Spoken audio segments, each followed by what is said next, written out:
Oi, Humberto. Olá.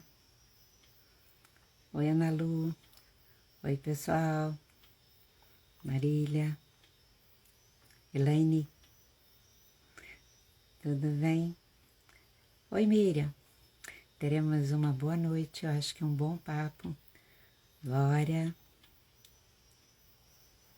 Arabella. Oi, Samara, querida. Oi, Josélia. Delícia. Oi, Letícia. Boa noite, pessoal. Espero que estejam todos bem. O Sérgio mandou a solicitação. Um minutinho, tá?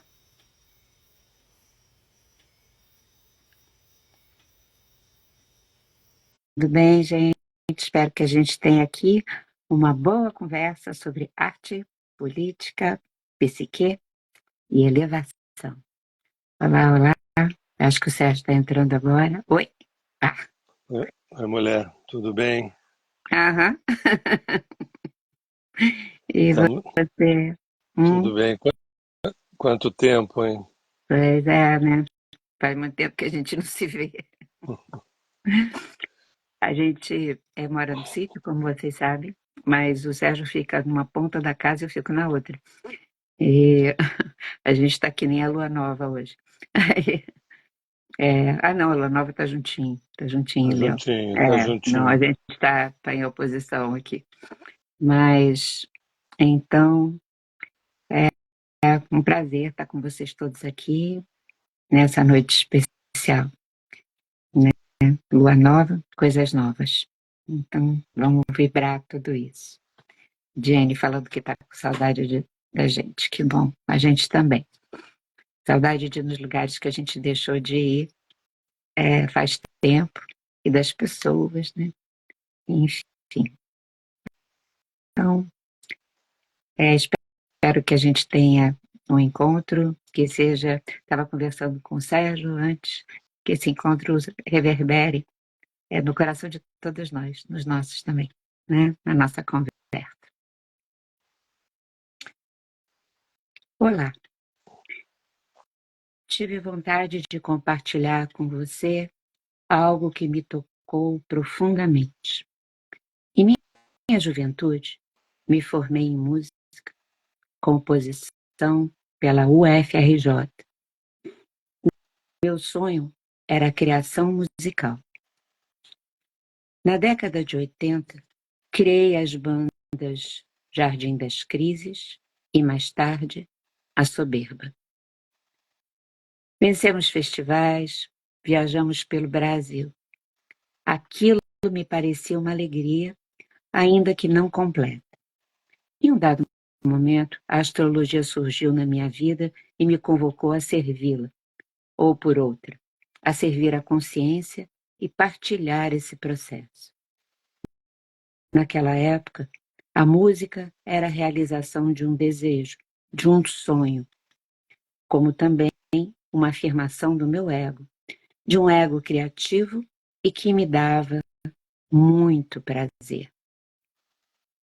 Relutei em me afastar da música e achar que meu caminho seria através de signos e planetas. Até que o tempo foi me mostrando, pelas demandas crescentes dos clientes, que meu Dharma era o caminho do ser e não tão somente desejos de autoafirmação através da arte. A astrologia me trouxe saberes que eu não imaginava existirem. 37 anos se passaram, desde a minha última apresentação como músico, até que uma querida amiga me convidou a comemorar meu aniversário numa linda casa de shows do Rio de Janeiro que ela dirige, o Manouche, tocando minhas músicas. Eu sabia que o músico não estava morto, que a arte não era somente um desejo de juventude e que a criação podia estar a serviço da consciência para além dos caprichos do ego. Sabia também que um tempo bem vivido nutre um sonho de alma, ao invés de jogá-lo no baú do esquecimento. Então, ao longo desse tempo, continuei compondo e guardando as canções na gaveta. Quem sabe um dia a vida me convoque, pensava. As músicas que brotavam tinham tudo a ver com minhas indignações e buscas de autoconhecimento. E quando o convite surgiu, eu não relutei. Sabia que era um desafio enorme, pois nunca havia subido no palco sozinho, apenas eu e meu violão. Assim como, um dia, a astrologia me tirou da música, bem mais tarde ela viria trazê-la de volta. Talvez agora eu estivesse pronto para servir a música e não o contrário, onde eu queria ser servido por ela. Bem, o que eu trago aqui é o resultado desse sim, eu estou vivo. E quando me pergunto, por que compartilhar isso com você? Talvez uma resposta seja, aos 67 anos, uma oportunidade se abriu para transformar o meu passado, curar frustrações da juventude e manifestar no mundo o que a vida me convocava a experienciar. Se isso vai ter continuidade? Não sei. Ninguém sabe. O que tinha que ser feito foi feito. Agradeço enormemente as referências que eu tive e que me fortaleceram ao longo da minha caminhada de não ter desistido, como também de ter me preparado, ainda que nenhum sinal explícito tenha sido percebido de que aquele sonho voltaria a emergir. Então fica a pergunta: se o sonho nos mantém vivos, por que não o trazer à mesa das refeições diárias até que a vida nos sirva o prato? Com alegria no coração, Sérgio.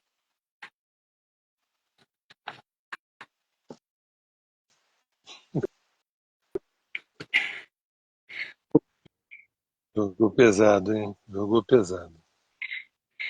Esse texto, Sérgio Seixas, homem, por que você quis escrever esse texto e compartilhar? É sobre o sonho? Primeiro, boa noite a todos aí. Estão chegando. Nossa família Rudá, né? É sobre o sonho. É sobre o sonho, é sobre como se aguarda,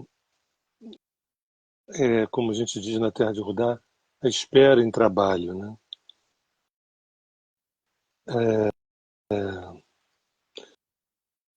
Eu achei que eu achei que era um rito para mim, um rito importante de dizer sim para uma oportunidade que tinha surgido nas vésperas do meu aniversário. E eu falei, preciso ritualizar isso, eu preciso ir até o fim desse processo. E a princípio tinha expectativas de que isso pudesse desaguar aqui ou ali, mas que eu não poderia dizer não, e que eu me virasse, porque era uma situação muito nova, 37 anos sem pisar no palco e nunca ter tocado com violão e voz. Então, Sim. esse era um sonho de juventude e que nunca deixou de ser, mas que nunca também maculou os outros caminhos. Porque eu acho que é importante que a gente pode até falar da palavra frustração momentânea, mas eu nunca senti que essa frustração momentânea fosse tóxica para contaminar outros caminhos, por exemplo, da astrologia, da medicina chinesa, da pesquisa sobre a verdadeira origem da humanidade. Né? A música sempre esteve ali, né? Nunca morta. Bastou uma brisa nova e eu achei muito importante compartilhar, escrever, porque eu acho também que esse processo de transparência, normalmente as pessoas idealizam muito, entendeu? Idealizam nós dois, idealizam pessoas que parece que são iluminados, parece que são, nossa, e não é nada disso, na verdade. Eu fiz questão de compartilhar um processo que é um processo muito comum, muito comum, muito comum. E sei que muita gente, uma hora dessa, diz não, porque eu não toco há muito tempo, eu não estou isso e aquilo, aí tem mil justificativas. Eu estou falando de tocar, mas pode ser qualquer outra coisa. A pessoa que é um amante de algum tipo de arte, algum tipo de sonho, algum tipo de desejo, e no adiantado da hora, né, próximo aos 70, você fala assim, já passou, o trem já passou. Será? Será que o trem já passou? Essa que é a questão. É, eu fiquei muito feliz por tudo isso que você falou. E porque a gente também está muito habituado a ter uma sociedade em que pessoas da nossa idade estão fechando o barraco e não estão começando ou recomeçando alguma coisa que é significativo. E aí eu fiquei feliz demais e continuo assim, não é exatamente porque isso não é verdade, né? A vida está pulsando dentro de todos nós. Só que eu queria saber, além disso, se você acha que a oportunidade sempre chega para todos. Eu acho que sim, eu acho que a oportunidade sempre chega para todos. Para muitos, a pessoa está distraída e ela não percebe que aquela situação é uma oportunidade, uma nova oportunidade. Outros que desistiram e não se prepararam e a oportunidade surgiu e a pessoa não reconheceu porque ela simplesmente se desligou do sonho primordial. Quando eu falo sonho, a gente tem que discernir também aquilo que é um sonho imaturo, um sonho do ego, um desejo periférico, que é muito bacana, é muito legal, especialmente quando a gente é jovem, né? Quando a gente vai amadurecendo, os sonhos também amadurecem. E para mim, o amadurecimento de um sonho é ele estar alinhado com o Dharma, com o propósito, com a missão, pela razão pela qual a gente está aqui, né? E o sonho é esse, o sonho é você estar a serviço do caminho, com C maiúsculo. Então, se a gente se desliga desse sonho em nome de uma agenda voltada para a sobrevivência, e um dia a gente acorda e se vê velho, doente, cansado, com uma dor aqui, uma dor ali, complicado, complicado. Eu acho que tanto o autocuidado, o autoamor é muito importante para que quando essa oportunidade surgir, e ela sempre surge para todos, só que poucas pessoas pegam porque vão se distraindo, vão se perdendo, vão se auto-esquecendo, vão se auto-abandonando e não percebem nem que a oportunidade surgiu ou nem se preparou para ela, né? É, é super importante, eu acho que é isso que você está falando.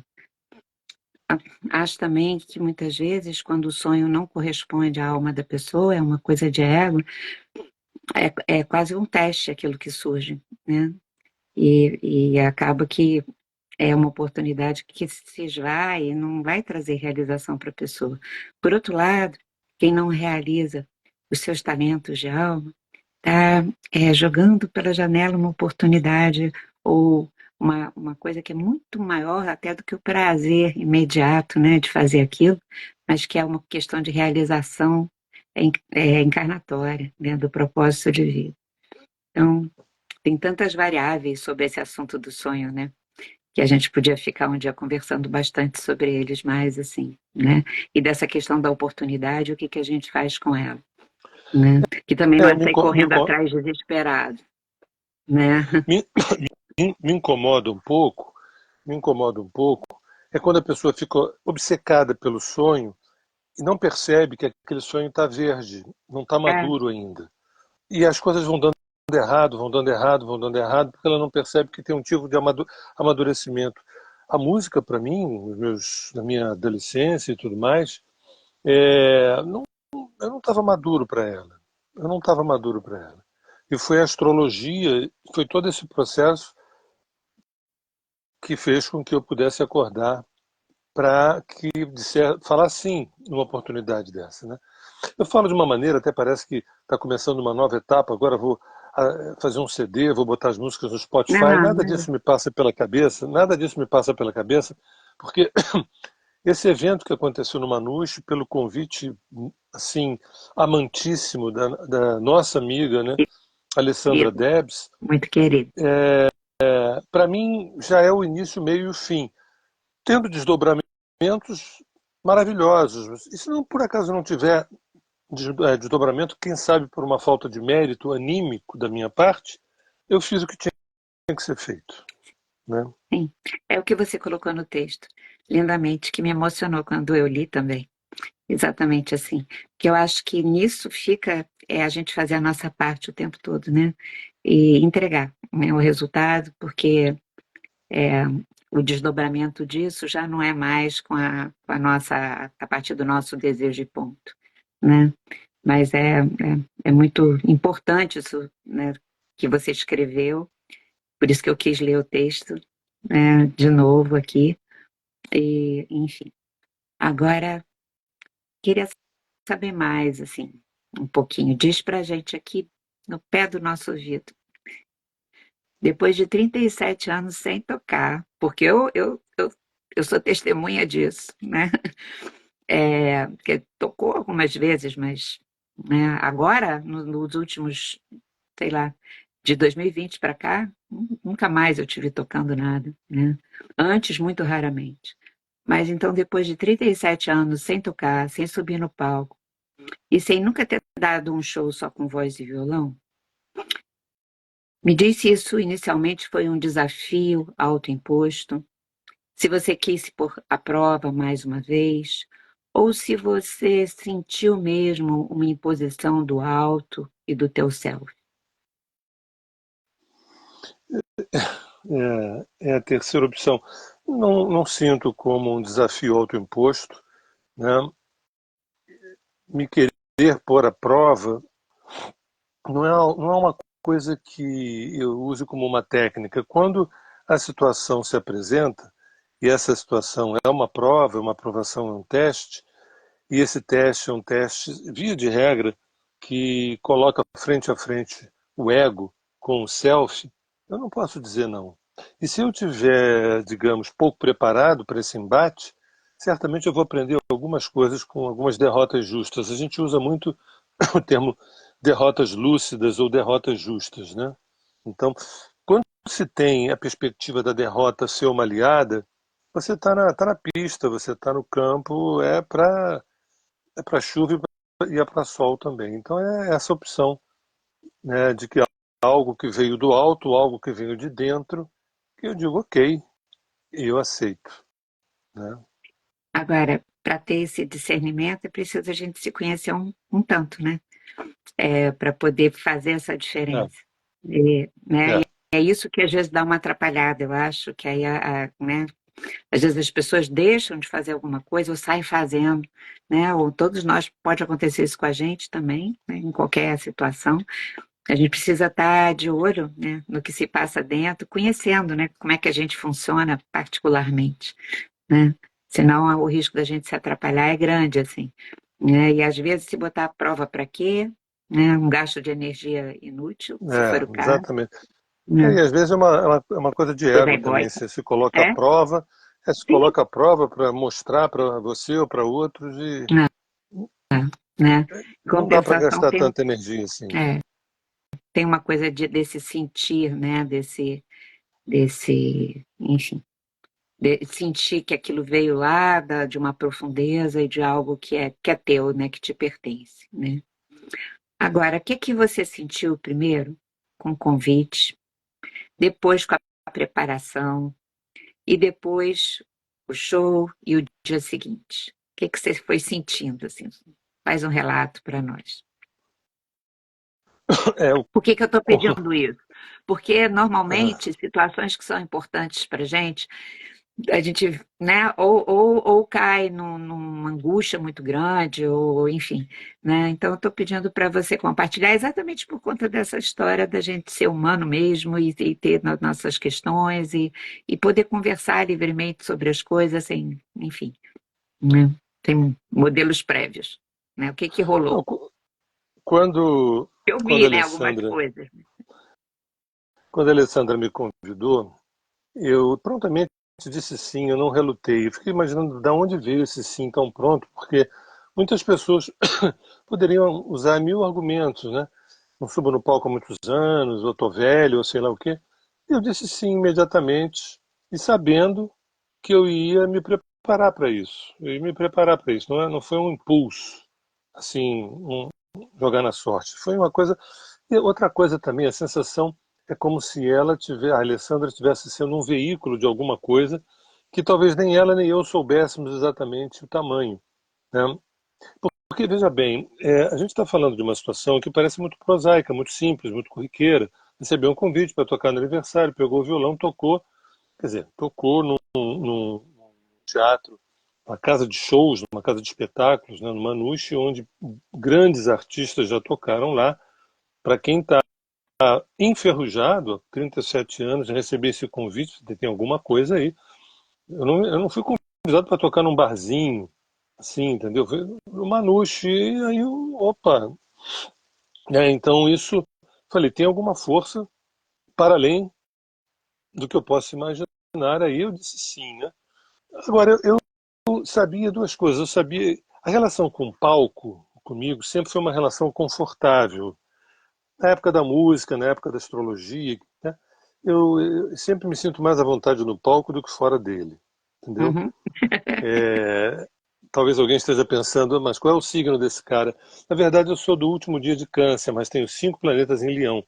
Então o palco me deixa muito à vontade. O que me deixava assim um pouco apreensivo era tocar violão e voz. E mais apreensivo ainda era a voz, porque eu tive duas bandas, uma Jardim das Crises e a outra Soberba. No Jardim das Crises eu tive duas cantoras, belas cantoras, tanto a Solange Pereira quanto a Beth Rocha, que na verdade eu não sei que caminhos elas tomaram, talvez não tenham tomado o caminho profissional, mas cantavam. E eu era posto à margem, eu fazia letra, música, arranjo, fazia tudo, mas elas eram a minha voz. Eu não tinha voz, apesar de eu fazer as letras, fazer arranjos, fazer tudo. Me formei em composição, né, pelo FRJ, estudei com o Henrique Saul Morelenbaum, ou seja, tinha uma formação e tudo mais, mas eu não podia abrir a boca para cantar, porque para os olhos dela e para os ouvidos afinados, inclusive o violonista que tocava com a gente, o Oswaldo Barbosa, tinha ouvido absoluto, tem ouvido absoluto, sabe, um ouvido absoluto, toca maravilhosamente violão e tudo mais. Eu estava ali como criador. Então, eu fiquei com o estigma de ser desafinado, né? E aí fiquei 4 anos com essa história. Depois, quando eu abri a Soberba, que foram 2 anos de Soberba, eu comecei a cantar. Era um trabalho pop, era um trabalho meio sujo, e desafinar ali não tinha problema nenhum, porque era pop com rock and roll e tudo mais. Mas com violão e voz, um trabalho acústico, né? Eu tentei me preparar ao longo desse tempo, mas fiquei muito desconfortável quando o Pedrinho Moreno ligou lá os aparelhos, que eu comecei a cantar em off, que eu falei, nossa, tá estranho, tá muito estranho aqui, o som do violão, o som da minha voz. Aí eu fiquei preocupado, momentos antes de começar o show, tipo 40 minutos antes de começar o show, mas aí eu fui me adaptando, mas depois eu relaxei e para mim foi uma bênção, foi uma alegria, foi. E o dia seguinte do show, e para mim eu estou ainda no dia seguinte do show, porque é o seguinte, não é um show, não é uma apresentação, não é um violão e voz, sabe? É um dos filhos que estava na barriga. Nós temos muitos filhos na barriga, né? Alguns a gente consegue parir, outros vão ficar para a próxima.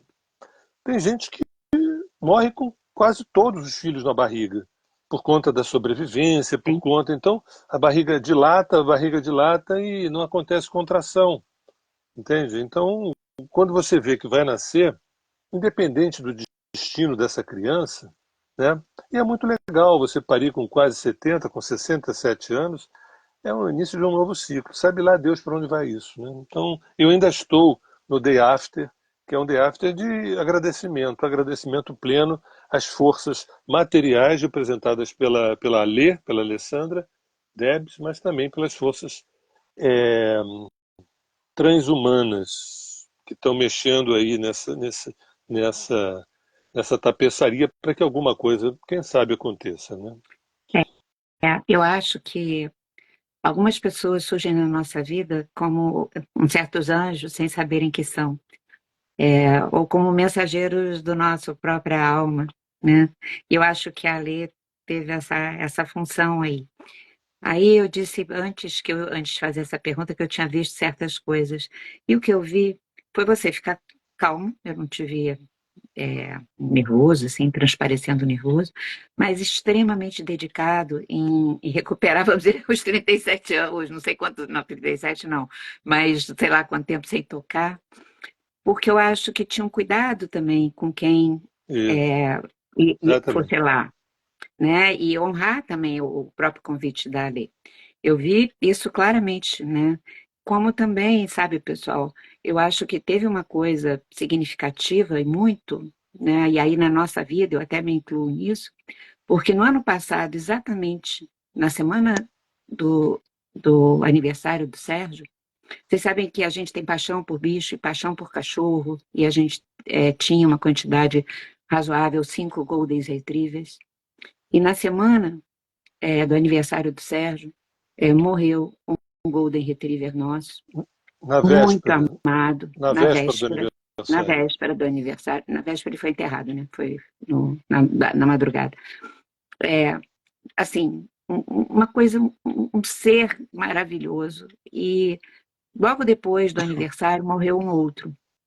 E então aquele aniversário do ano passado, ele foi impregnado de tristeza, de luta e de despedida. E esse ano aconteceu essa questão do show, que foi a celebração, a alegria e o compartilhamento. Né? A gente, né, foi um ano de ir lá no fundo da introversão, eu acho, da tristeza, da dor, e depois, né, numa situação de muita partilha, celebração e alegria mesmo, de vida. Né? Você até falou no Summer, num dos cachorros, lá no show. Eu Né? dediquei o show a ele, o Summer, que Pois faria é. 13 anos. No dia do show, faria 13 anos de vida.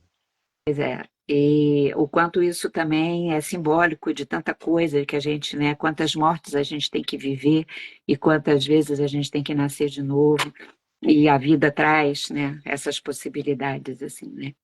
Mas você já me respondeu um tanto, mas mesmo assim eu queria perguntar qual foi o teu maior desafio daí, né? Qual o maior desafio? Teve alguns. O primeiro, eu estava com dúvida se eu conseguiria preencher aquela sala, embora pequena, voz e violão. Eu falei, será que eu vou conseguir preencher aquela sala? Será que as pessoas vão ficar ligadas no som, né, no conteúdo? Embora aniversário, né, tem uma generosidade já gratuita, podia fazer ali algumas bobagens que o aniversariante estava protegido de alguma forma. Mas esse era um ponto, não sabia se o som. O outro era em relação à própria voz, que eu fui estimulado a ter uma insegurança em relação, não minha voz falada, mas a minha voz cantada. Tanto é, Ah, mas essas tanto é, moças não sabiam que você tem uma voz muito linda, nem vem.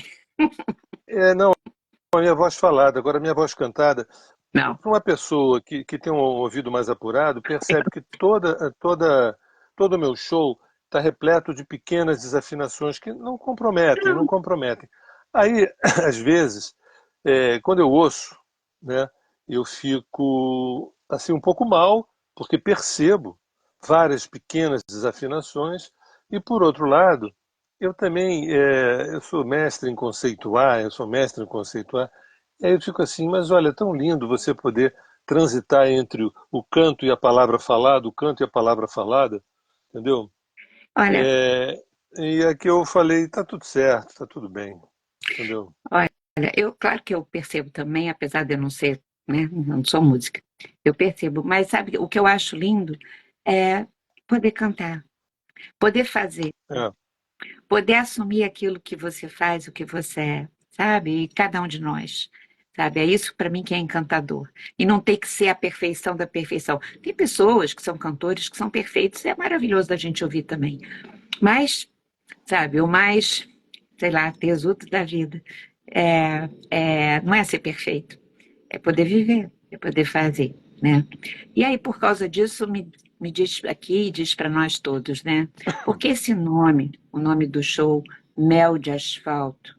E por que que hoje, né, a gente está conversando aqui, mas esse nosso encontro se chama Arte, Política, Psique e Elevação?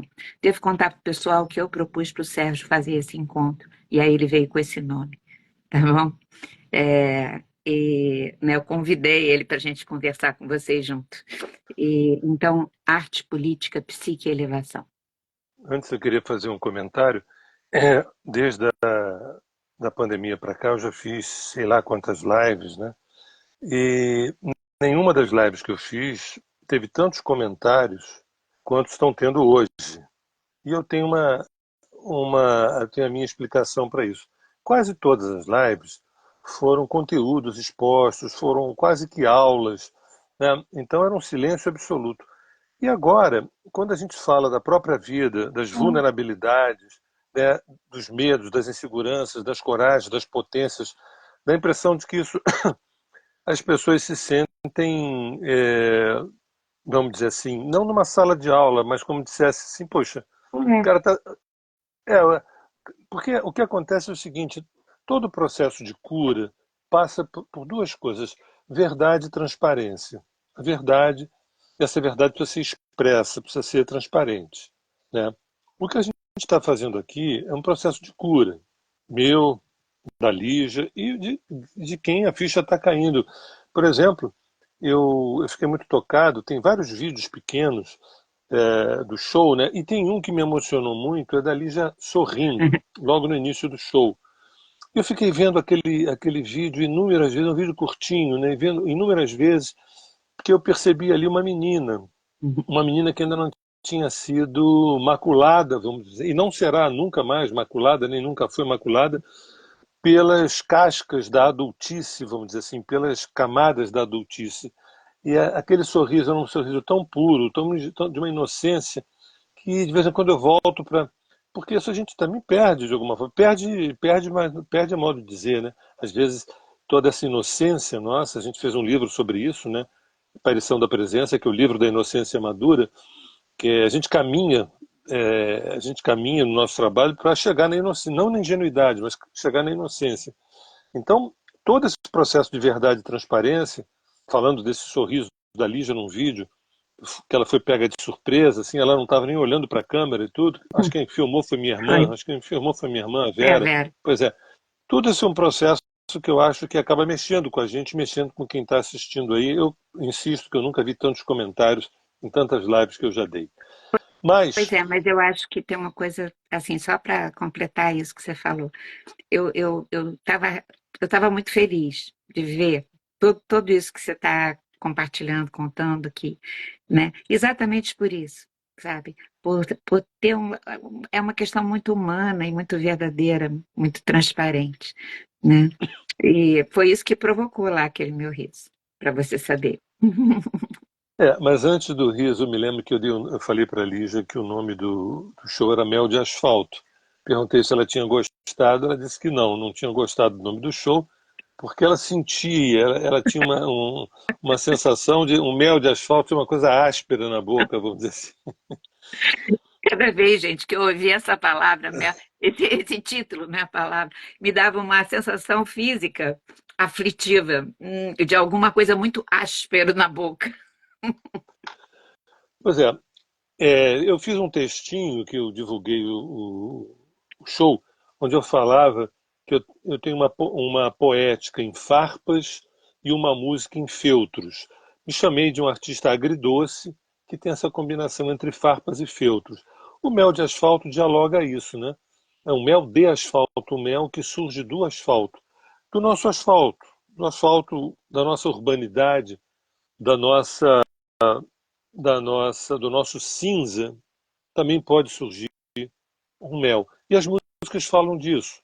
As músicas, elas às vezes elas têm uma conformidade harmônica, melódica, né, de ritmo, mas a letra nem sempre é, é palatável, nem sempre a gente digere a letra com facilidade, entendeu? Sim. Então, essa é uma característica minha. Tá?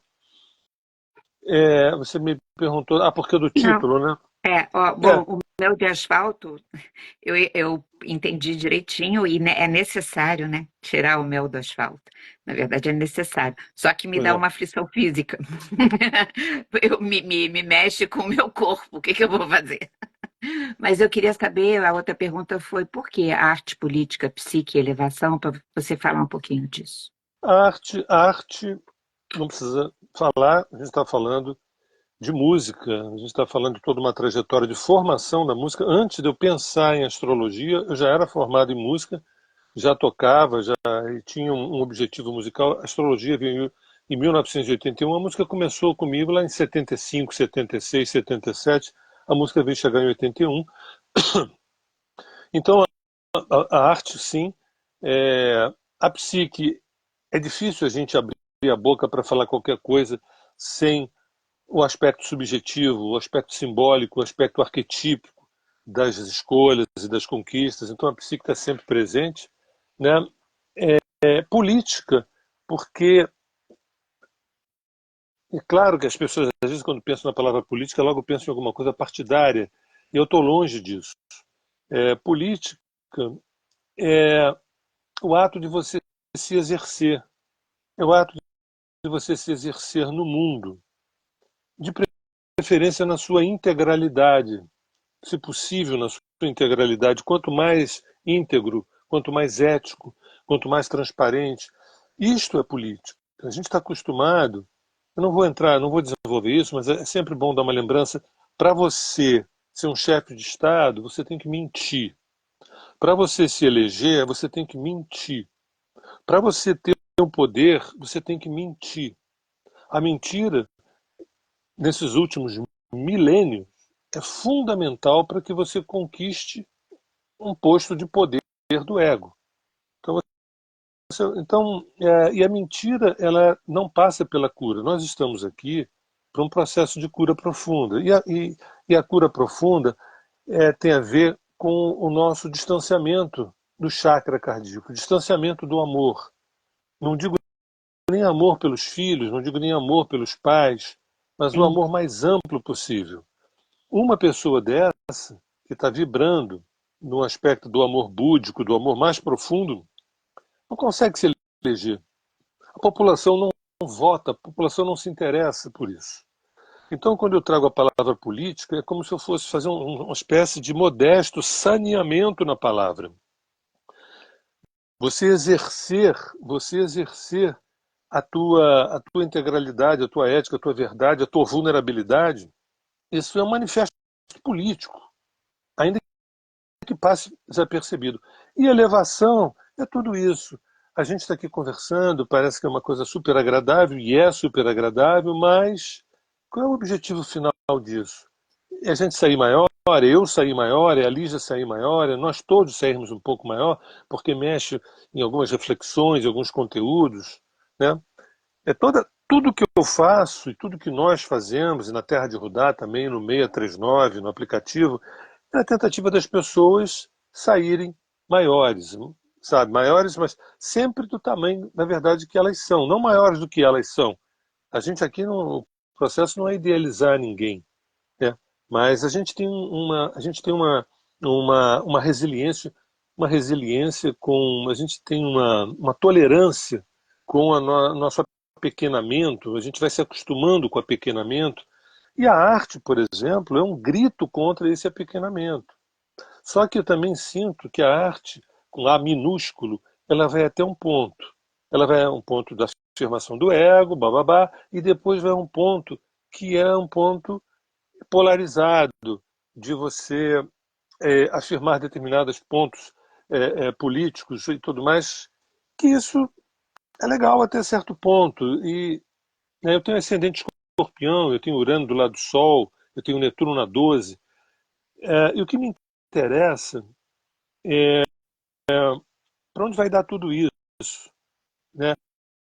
Eu valorizo muito o processo, eu valorizo muito o processo das coisas, o artesanato das coisas. Mas que nesse artesanato, nesse processo, possa estar embutido ali um estado de elevação cada vez maior. E não fazer arte, ou fazer terapia, ou fazer palestra, ou fazer retiro, porque é bacana, é bom, é legal, ajuda as pessoas, ganham dinheiro.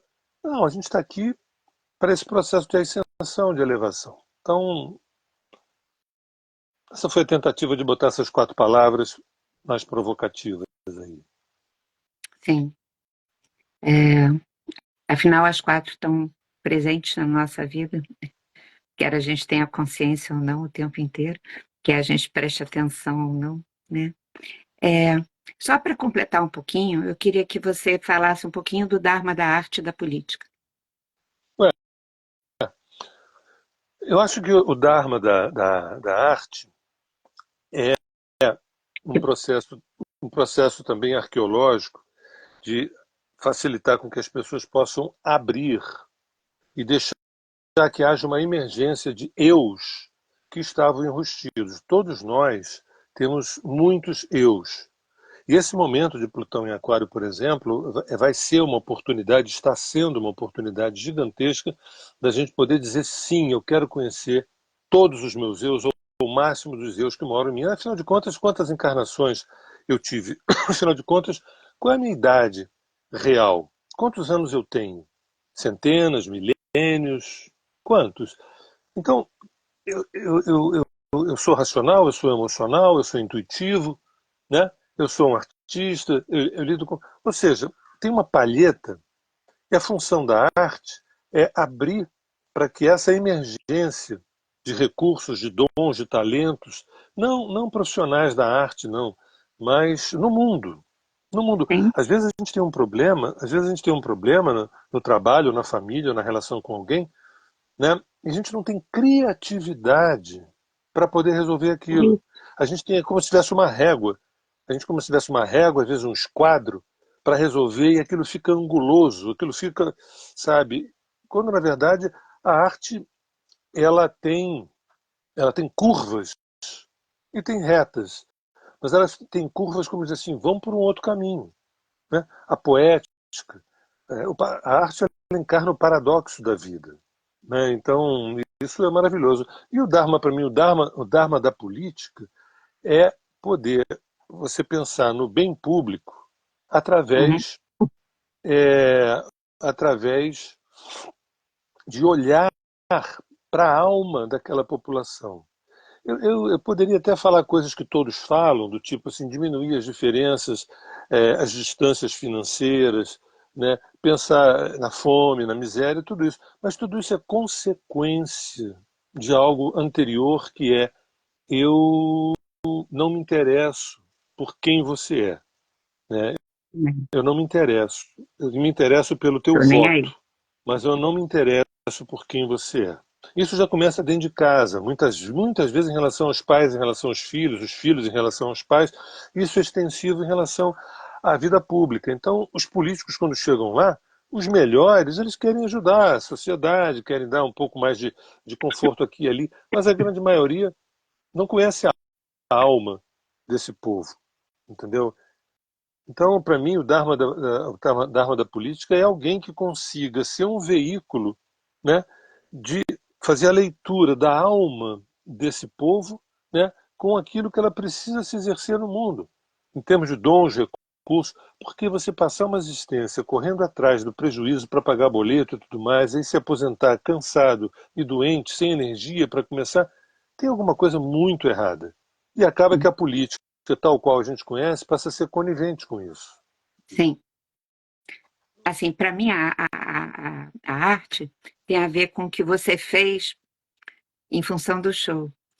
Quem usufrui da arte está tendo, deveria estar recebendo um estímulo para dizer sim, sim para sua própria vida, sim para provocar o novo na sua própria vida.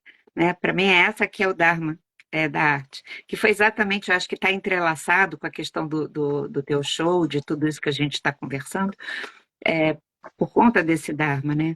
E da política, sabe, homem, eu acho que você vai usar o poder da dominação ou você vai usar a potência do amor, sabe? É por aí. É isso aí. Agora, eu queria também saber outra coisa, porque assim, é, eu percebi que 2 músicas desconfortaram a plateia lá no show bastante, né? Quais Uma se foram? chama, para quem não estava lá, uma se chama Amorticídio e a outra, A Desova dos Cristos. Bom, eu que eu conheço bastante Sérgio Seixas, né? É, e eu gosto desse jeito que tem uma provocação, mas eu vi que causou desconforto no pessoal. E aí eu queria que você falasse um pouco do que você pensou quando você compôs essas duas músicas, Amorticídio e A Desova dos Cristos. Você conseguiu perceber isso? É? Ficou assim, tava tudo, tinha uma certa euforia. Aí na hora dessas músicas o negócio ficou, Não, baixou. eu senti Você que sabe que eu sou uma aquática de carteirinha, eu sinto as coisas. eu senti que a Desova dos Cristos foi a menos aplaudida. Sim, Deixa eu explicar um também, mas pouquinho. durante a.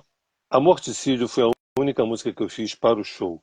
E é, ali fala de um estranho amor, de um estranho afeto que há entre seres que se odeiam, que se detestam. Né? Então fica uma pergunta: qual é o amor, qual é o afeto que há entre Rússia e Ucrânia, entre judeus e palestinos? Né?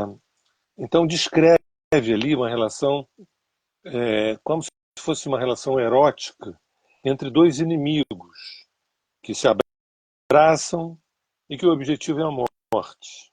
Mas ao invés de eu morder a isca natural, quer dizer, nossa, que chato, que horrível, que isso, que aquilo, eu fico pensando também que tipo de afeto é esse?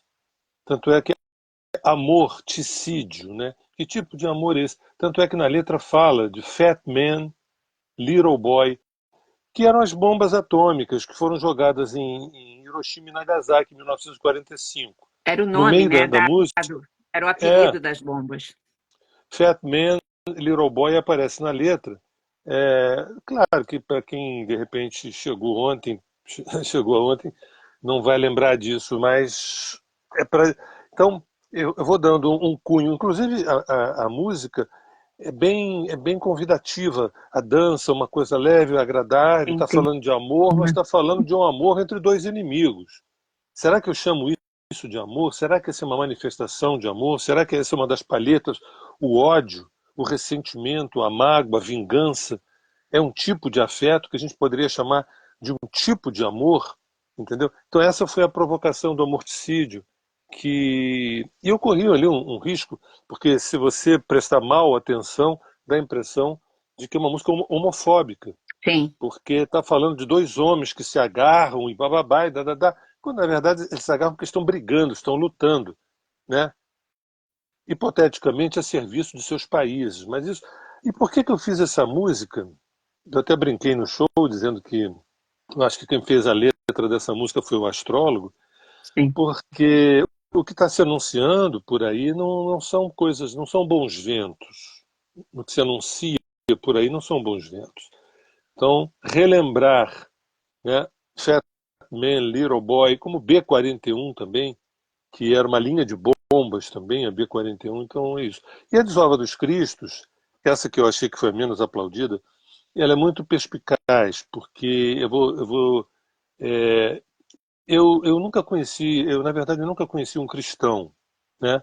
Você vê, eu estou com 67 anos e eu nunca conheci de fato um cristão. Talvez eu morra antes de conhecer um,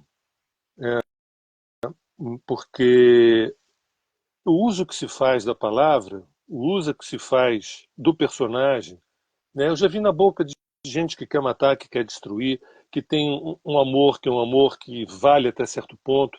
Eu já vi, é, é como se fosse uma espécie de franchising, de franquia. O nome parece que vai.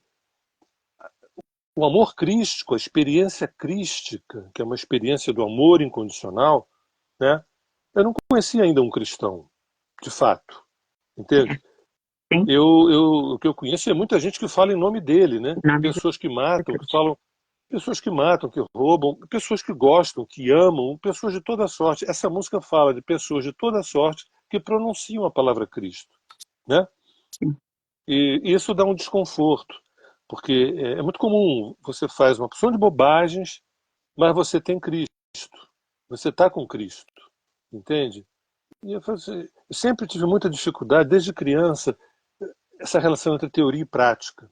Sabe? Você fala uma coisa e faz outra. Então você prega uma coisa como se fosse um pastor. Você prega uma coisa e, na verdade, você passa um pente fino na vida da pessoa e fala assim, essa pessoa não é cristã. Ela não é cristã.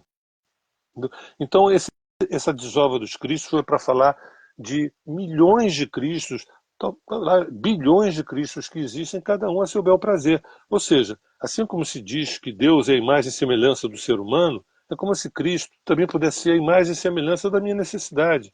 Necessidade de proteção, necessidade. A experiência crística, a experiência búdica, é difícil de encontrar. Eu ainda estou para encontrar um cristão, para conhecer de fato um cristão. Então, eu gosto muito dessa música, porque, né, se teve uma coisa que nos uniu na infância, foi essa questão que eu me afastei do cristianismo. Minha família era católica, como a maior parte A minha das famílias também, são. a minha Claro, também. muito. Eu tenho um padre na família, freira, tudo. Mas foi exatamente essa contradição. Eu vi assim, ué, acabou de ir para a igreja, de se confessar, não sei o quê, e aquela pessoa fazia Ó, barbaridade, fazia maldadezinhas, né, que eu via. Então, olha aqui, mas, A Miriam, lá de Portugal, está dizendo, mas nem o Cristo era cristão. pois Pois é que nem o Jung falava que ele não era junguiano. Então, é é, exatamente também. isso, né? E aí, quando começa, né, por aí, a gente já vê. Mas eu acho essa música necessária, nesses nossos tempos, principalmente, sabe? Para que haja uma reflexão. Não que as pessoas, que a gente tenha que ser perfeito, como eu falei de início, não é isso. Mas essa contradição, sabe, esse uso, na verdade, né, de uma religião, qualquer que seja ela, ou de qualquer coisa, é que essa música questiona de uma forma muito É, forte, a e eu gosto apropriação, muito dela. a apropriação do nome Isso, Cristo como se abrisse todas as portas. isso. Não importa se eu seja mau É, caráter, não lavagem importa. de alma. O que importa é que eu sou cristão, entendeu? É. Isso não é privilégio dos supostos cristãos, não. Isso Não, daí, para as religiões estão cheias disso. A gente usa nomes santos é, para é, limpar a nossa barra, isso mas, enfim, mesmo. vamos lá, vamos adiante, porque essa live vai cair daqui a pouco. Então, ih, meu Deus. Então me fala aqui, aonde, como, onde, o Jardim das Crises, a Soberba, que foram tuas bandas anteriores, antigas, entram nisso, sabe? Eu acho que o Jardim das Crises, na década de 80, no início da década de 80, que a gente, né, foi um momento muito lindo. Ali tinha uma centelha dionisíaca, uma centelha dionisíaca, uma centelha de música de vanguarda, de música transgressiva, de música mais ácida, vamos dizer assim. E a Soberba já vem depois de uma estadia minha em Londres, onde eu passo um tempo em Londres. Quando eu volto, aí eu venho mais pop e eu faço uma conformidade mais palatável, mais agradável na harmonia, na melodia, no ritmo e tudo mais. E hoje é como se hoje fosse uma espécie de resultado da soma das duas coisas, que é uma harmonia, uma melodia mais assoviável, com uma letra um pouquinho indigesta, né? Uhum, entendi. Mas e a Terra de Rudá e o 639 app? Como é que entra nessa história toda de provocar de um lado, enfim, arte? Então, eu acho que também, se é que eu posso dizer isso, eu acho que a Terra de Rudá, eu falo por mim, né, da minha experiência, da minha linha do tempo, é como se fosse uma consequência do Jardim das Crises. Quem frequenta o Tornar-se Presente, quem frequenta os retiros da Terra de Rudá, vão perceber que tem alguma coisa ali dionisíaca, alguma coisa friccional, alguma coisa voltada para um questionamento, para uma não acomodação. Porque muita gente usa a espiritualidade para evitar o bom combate. Muita gente usa a espiritualidade para evitar o bom combate. Por isso é tão difícil. ler o Bhagavad Gita. Por isso é tão difícil ler o Mahabharata, entendeu? Porque a gente está acostumado a dar outra face. Se você receber uma pancada no rosto, você dá outra face. Isso é uma instância muito elevada, está tudo certo. Mas temos um bom combate. Eu acho que o Jardim das Crises fala disso. O 639, é, eu poderia combinar entre Dionisos e Apolo. Dionisos, a terra de Rudá, uma força mais dionisíaca, né? Mais do deus Baco, por exemplo. E eu acho que o 639 é uma força mais apolínea, né? Que é uma força mais ligada ao afeto, ao amor, à consciência, mas não, o bom combate não está fora. O bom Não. combate não está fora, porque a gente, quando a gente traz a pedagogia dos afetos, que é algo que vai para além da conexão, da sinastria, ou do match, ou da conexão, quando a gente traz a pedagogia dos afetos, a gente mostra que aquilo que a gente chamava de amor tem outros nomes, tem outros nomes. Muitas vezes a gente não sabe o que está fazendo quando está numa relação de intimidade. Então, aí tem um bom combate também, mas o tema central é uma coisa mais de Afrodite, de Apolo, do que de Dionisos, né?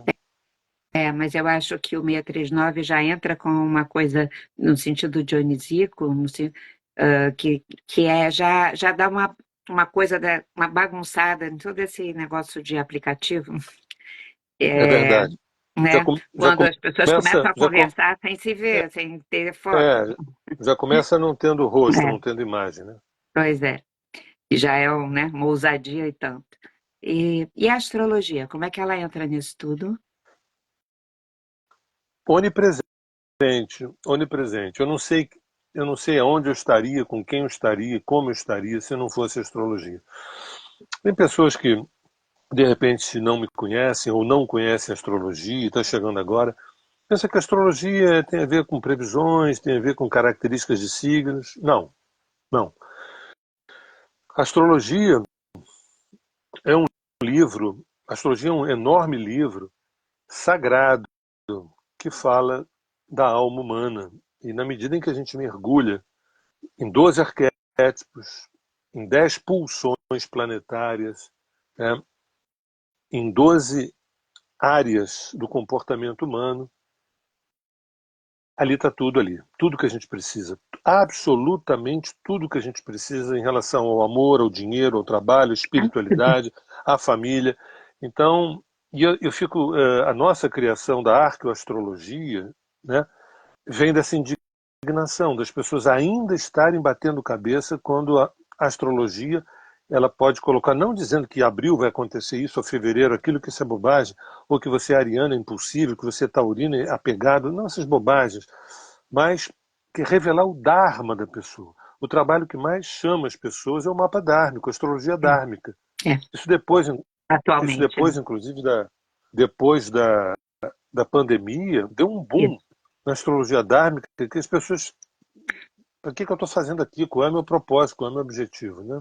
Então é Uma isso. maravilha que foi isso, né? A gente perceber isso claramente, assim, o número de pessoas desejando saber essa história do Dharma e tal. Mas a astrologia é essa mãe mesmo, como você falou lá no show, falou aqui no texto, né? Que mostra os caminhos da vida, né? Em tudo pra gente. Mas a tua arte, ela sempre traz esse grito de indignação forte. Foi assim no passado, mas continua sendo nas músicas de agora, que você apresentou lá no show.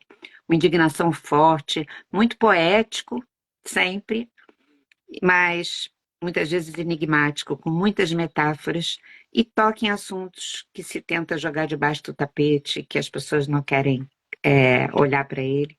A tua arte é agridoce, como você é, e o próprio amor é também, né? E aí, a tua música é atual para o pessoal mais jovem? As tuas letras dizem alguma coisa às novas gerações? O teu público musical, será que é o mesmo da Terra de Rudá e do 639? Eu vou usar um monossílabo para responder essa pergunta. Não. Bom, isso é. Muitas pessoas gostam, porque a priori gostam de mim, e gostam, Oh, meu Deus. mas eu acho que as novas gerações estão focadas em outras coisas, em outras distrações, em outras distrações. E mesmo as pessoas mais velhas, elas estão um pouco cansadas de peitar, como se dissesse, isso aí não vai mudar não, isso aí é assim mesmo, entendeu? Relaxa e aproveita, porque então eu às vezes me sinto falando para ninguém.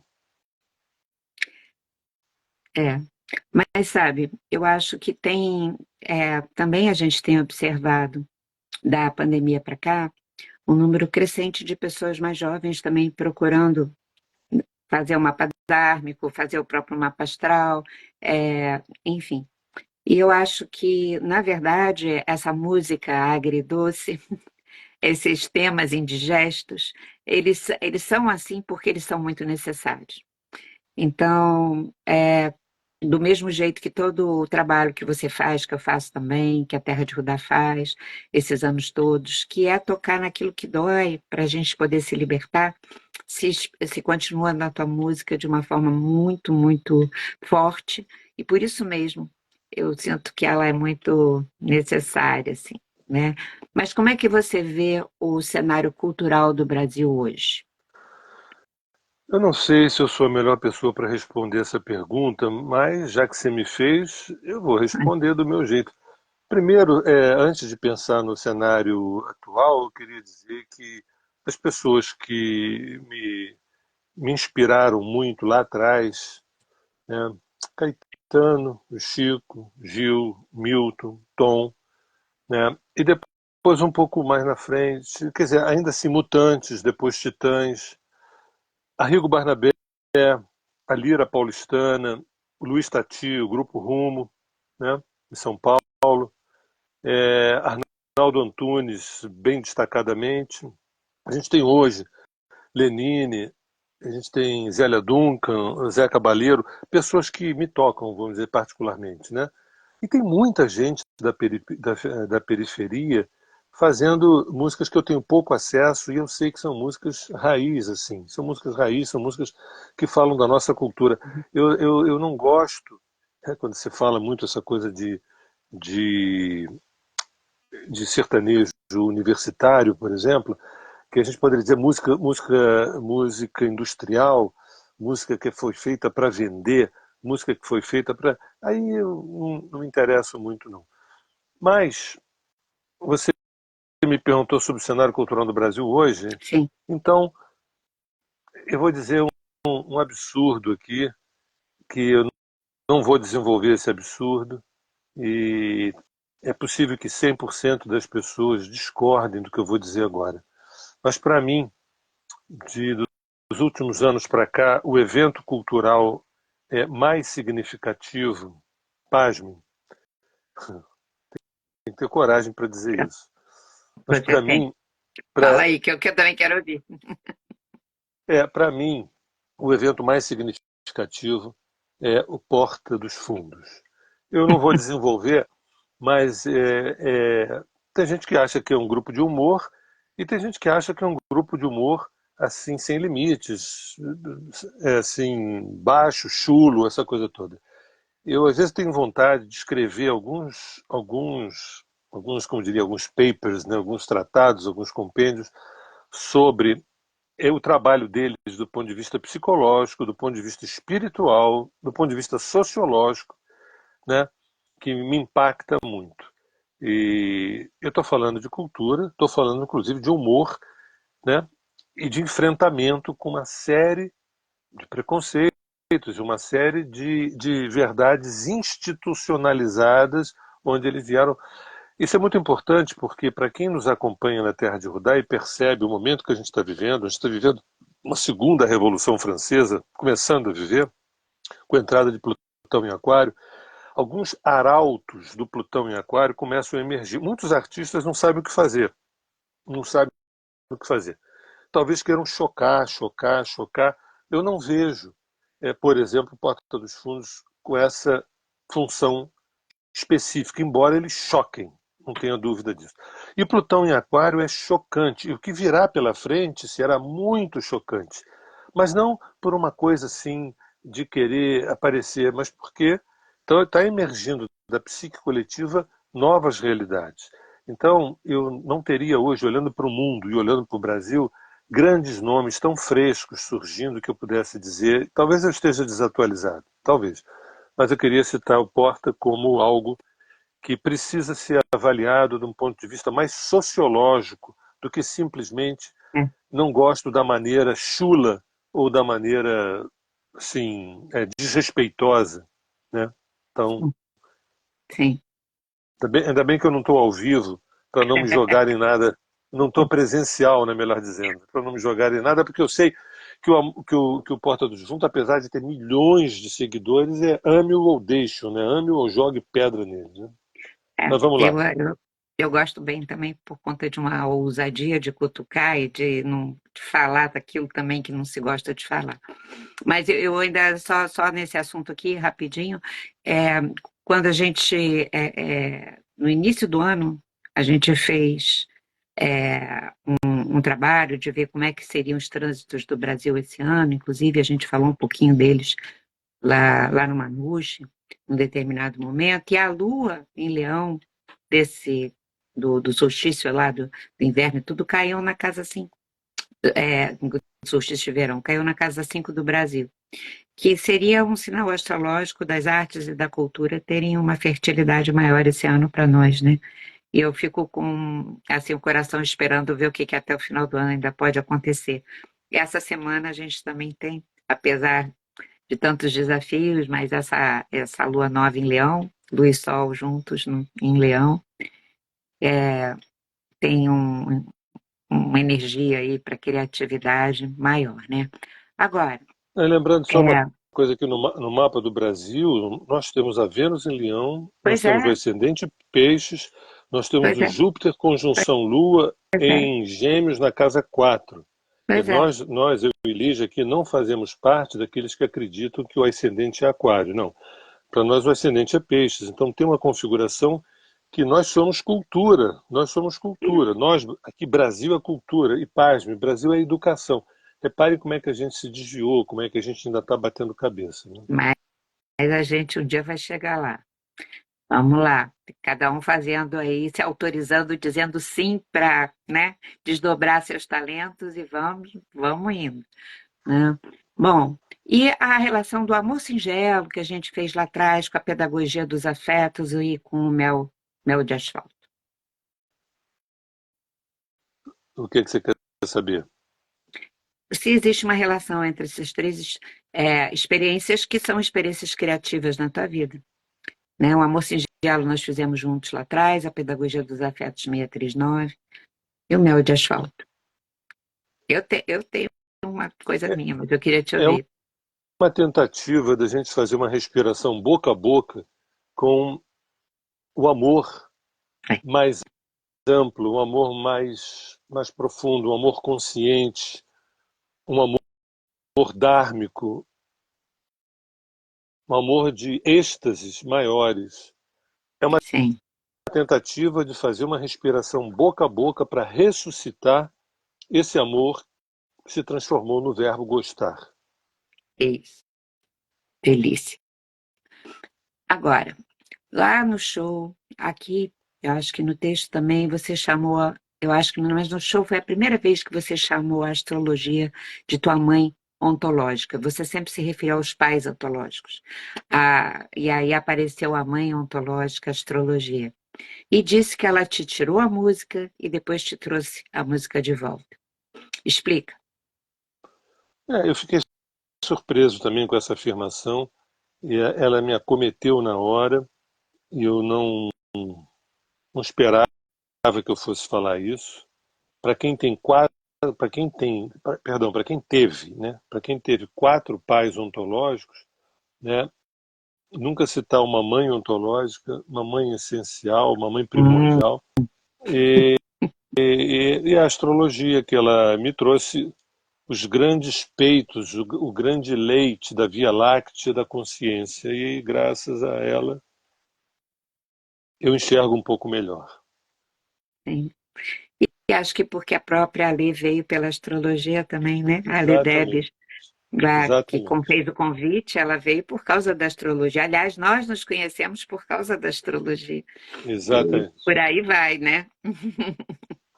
Bom, e eu há pouco te perguntei o que que foi mais difícil para você em relação ao show, mas agora eu quero saber o que que te deu mais prazer, assim, o que deu mais. O que deu mais tem muita coisa, né? Uma delas foi eu ter dito sim, eu topo. A outra é subir no palco e tocar. Porque uma coisa que me dá muito prazer é o ato de criar. Eu não sou um músico, eu não sou um instrumentista, eu jamais serei um instrumentista, eu jamais serei um músico. Mas a minha natureza é uma natureza criadora, do ato de criar, de inventar. E ali você vê, foram 19 músicas, onde todas as letras e músicas são minhas. Uma coisa que é um pouco raro. Normalmente você tem uma dúzia ali de parceiros e tudo mais, né? Você é minha parceira em quase tudo, né? Tanto é que a produção ali você estava onipresente. Mas na música, letra e música. Então, tá no palco, exercendo, manifestando, compartilhando o ato de criar, um prazer assim inenarrável. Bom, tá caindo alguma coisa aí fora por causa da chuva. Eu ouvi aqui um barulhão, sabe, gente? De alguma árvore, algum negócio, algum galho. Não é árvore, não, é galho. E o que que você. Vai lá, deixa pra lá que depois a gente vê. O que que você espera depois desse show? Você tem planos? Olha, acho que eu tenho duas respostas. A primeira, que não me convence, é não, não tenho planos. Eu também não estou acreditando em você. Essa resposta eu afirmo com toda a violência, com toda a força, mas eu não acredito nela. Sim. E a segunda, quais são os planos?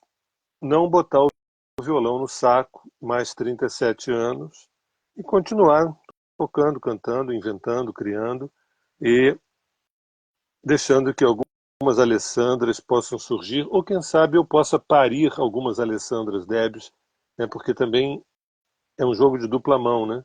De alguém, da vida que traz o convite e de você que imanta o convite também. A pessoa que imanta. Então, estou aí para imantar o convite, lembrando que uma vez o caminho musical crescendo, a astrologia ela é onipresente. Ela é apenas onipresente. Então, é, eu queria que você falasse um pouquinho de uma situação que é muito comum. É, geralmente se abre mão da própria criatividade, da experiência da sua própria criatividade, e se confunde um tanto criatividade com ser artista profissional. Eu queria que você falasse um pouquinho disso, porque eu acho que o que também nos levou para compartilhar, para ter essa conversa, tem a ver com isso, assim. É, o, a criatividade que a gente fala não precisa estar vinculada a ser artista profissional, né? E eu queria que você falasse um pouquinho disso mais, porque a gente está nesse momento do mundo que isso é de uma importância enorme, né? Enorme. É, eu acho que toda vez que, por exemplo, quando muda uma estação, né, quando acaba o verão e que vai entrar o outono, naquele momento de transição, sempre os consultórios recebem mais casos de patologias. Né? É um tranco, tem um tranco na saída. Quando sai o inverno para entrar na primavera, tem um tranco e a gente somatiza. Muitas pessoas somatizam nesse tranco. A gente vem vivendo isso, nós estamos vivendo um tranco, né? E tem uma caretice, que é uma reação a esse tranco no mundo.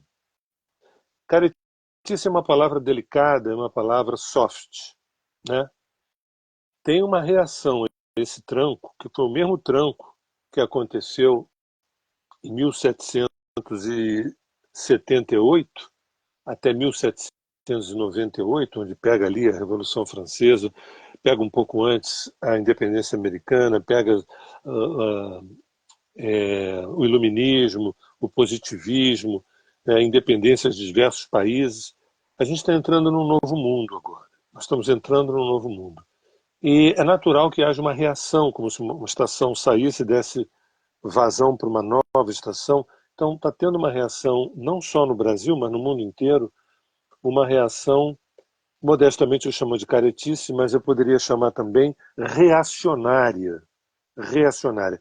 E tem uma explicação para isso também, que se nós não nos preparamos para o que está para acontecer, o que nos cabe é lutar contra. Vamos voltar ao que era ser antes, vamos voltar ao que era antes, vamos voltar Isso. como é no tempo dos meus pais, dos meus avós, dos meus Quando eu era bisavós, há 10 jovem. anos atrás, quando eu era nova.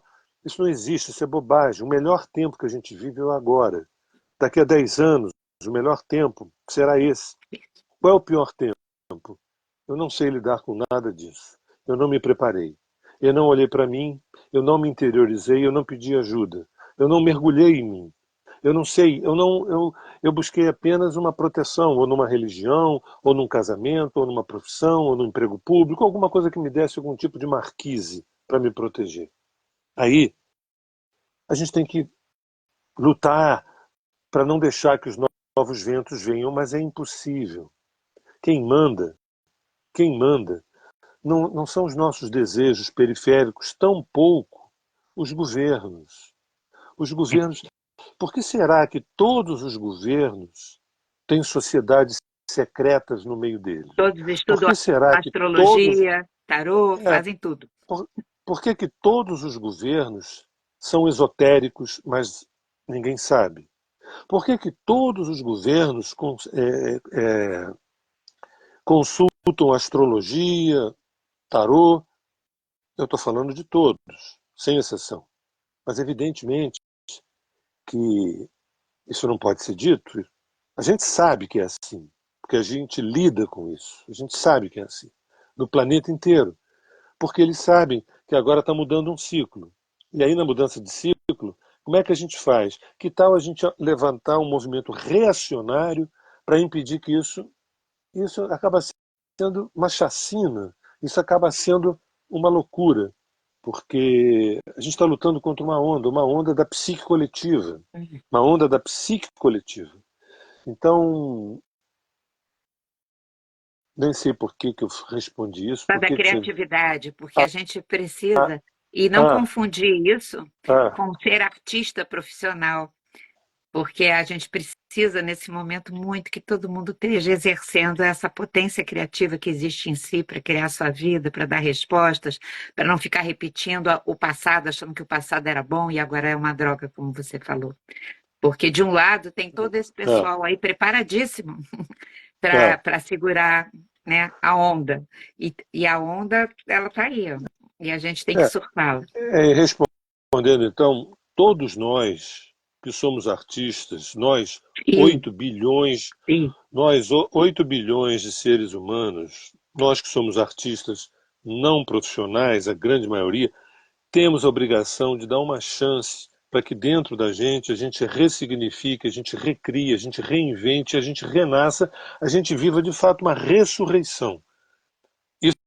Isso é para quem se permite viver. E os artistas se permitem viver. Nós, artistas, nós, 8 bilhões de seres humanos, que somos artistas, a maioria de nós não profissionais, temos a obrigação de reinventar as realidades.